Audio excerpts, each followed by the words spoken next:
Hello friends, welcome to MS info channel. Friends, ఈరోజు మీ అందరికీ ఈ వీడియోలో ఇప్పుడే వచ్చినటువంటి ఒక ఫ్లాష్ ఇన్ఫర్మేషన్ అప్డేట్ గురించి చెప్పడానికే ఈ యొక్క వీడియోని అయితే చేయడం అయితే జరుగుతుందండి. సో ఆ ఫ్లాష్ ఇన్ఫర్మేషన్ అప్డేట్ ఏంటంటే, మన యొక్క తెలంగాణ రాష్ట్ర వ్యాప్తంగా ఆధార్ కార్డులు ఉన్న వారికి సంబంధించి మనకు ప్రభుత్వం అయితే శుభవార్తలు అయితే చెప్పారు. అయితే ప్రభుత్వం చెప్పినటువంటి ఆ శుభవార్తలు ఏంటి, దానికి సంబంధించిన పూర్తి వివరాలు మీకు స్టెప్ బై స్టెప్ ఎక్స్ప్లెయిన్ అయితే చేస్తాను.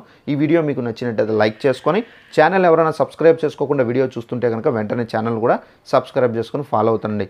ఇక వివరాల్లోకి వెళ్ళినట్లయితే, మన యొక్క తెలంగాణ రాష్ట్ర వ్యాప్తంగా ఆధార్ కార్డు కలిగి ఉండి 10 సంవత్సరాలు ఎవరైతే కంప్లీట్ అయి ఉంటుందో అలాంటి వాళ్ళు అప్డేషన్ అనేది చేసుకోవాలని చెప్పేసి మనకేంటంటే సెంట్రల్ గవర్నమెంట్ అనగా మనకు ఉడాయి నుండి ఒక అప్డేట్ అయితే వచ్చింది. చాలామంది ఇంకా తెలంగాణ రాష్ట్రంలో ఇంకా అప్డేట్ అనేది చేసుకోలేదని చెప్పేసి ప్రభుత్వం అయితే ప్రకటించడం అయితే జరిగింది. అలాగే మనకు రాష్ట్ర ప్రభుత్వాలకు సంబంధించి కూడా పలుమార్లు అయితే కేంద్ర ప్రభుత్వం అయితే రిక్వెస్ట్ చేస్తున్నారు.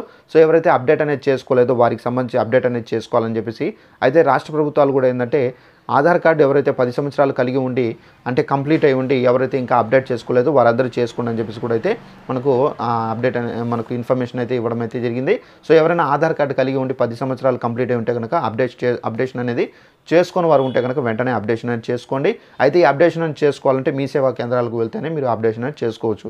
ఇక సెకండ్ వన్ చూసుకున్నట్లయితే, ఆధార్ కార్డు కలిగి ఉండి చాలామంది ఏంటంటే పేరు కానివచ్చు, డేట్ ఆఫ్ బర్త్ కానివచ్చు, అడ్రస్ కానివచ్చు, సో మనకి ఏంటంటే స్పెల్లింగ్ మిస్టేక్స్ అనేవి ఉంటాయి. మార్పులు చేర్పులు చేసుకునే అవకాశాన్ని కూడా అయితే కేంద్ర ప్రభుత్వం అయితే కల్పించారు.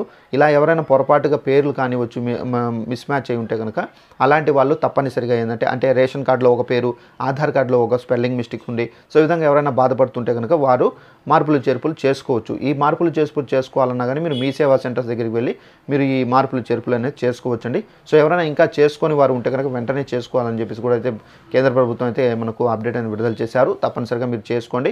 సో ఇదండి ఇన్ఫర్మేషన్. ఈ వీడియో మీకు నచ్చినట్లయితే లైక్ చేసుకొని ఛానల్ సబ్స్క్రైబ్ చేసుకొని ఫాలో అవుతానండి. Thanks for watching this video. All the best.